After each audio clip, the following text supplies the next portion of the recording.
Hey everyone, it's Matt. So, obviously this is a long overdue video, but I want to do it to complete my Prequel Trilogy references series. This video is going to be more of a completion thing than anything else, and you're likely aware of most of this already.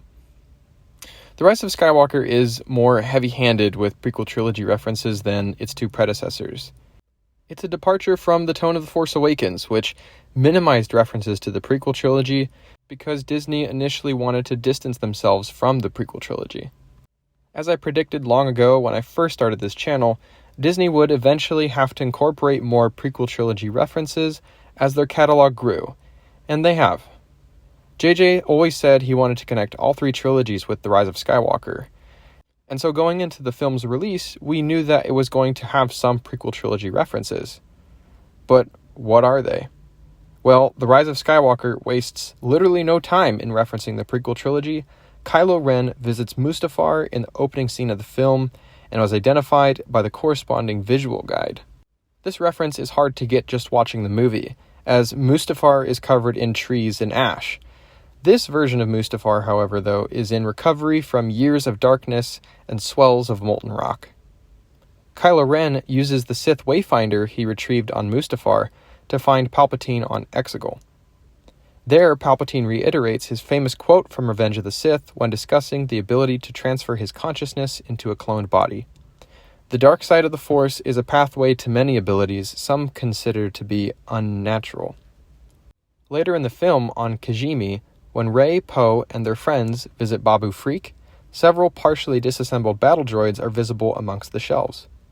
Spotted were a head and torso of a B-1 battle droid, and super battle droid legs hung from the ceiling. Near the end of the film, Rey reaches out through the Force to contact Jedi spirits, seeking strength. She receives words of encouragement from many Jedi, including several from the Prequel Trilogy. Those Jedi include Hayden Christensen, voicing Anakin Skywalker, Samuel L. Jackson as Mace Windu, Liam Neeson as Qui-Gon Jinn, and Ewan McGregor as Obi-Wan Kenobi.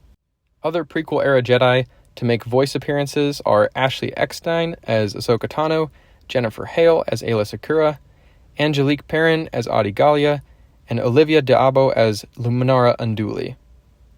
In the same scene, Palpatine also reiterates another famous quote, "Do it," from Revenge of the Sith, when talking with Rey.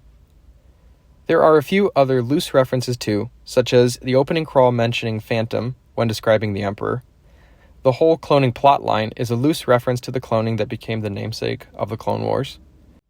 Rey's lightsaber fighting style is very similar to that of Sidious's, her grandfather, with more stabbing-type attacks. We see some of this too in The Force Awakens. There are a few more loose references sprinkled in there, like references to the Galactic Republic and more. Overall, the film seemed to distance itself the least from the Prequel Trilogy and was probably the most connected of the three sequel trilogy films. Despite this film's controversy, it was a welcome touch to see more appreciation for the Prequel Trilogy in this conclusionary installment. So that's going to do it here for today's video, guys. Please leave a comment or a like if you enjoyed the video. Stay tuned for more recaps and lore videos. And other than that, have a great rest of your day, and may the Force be with you.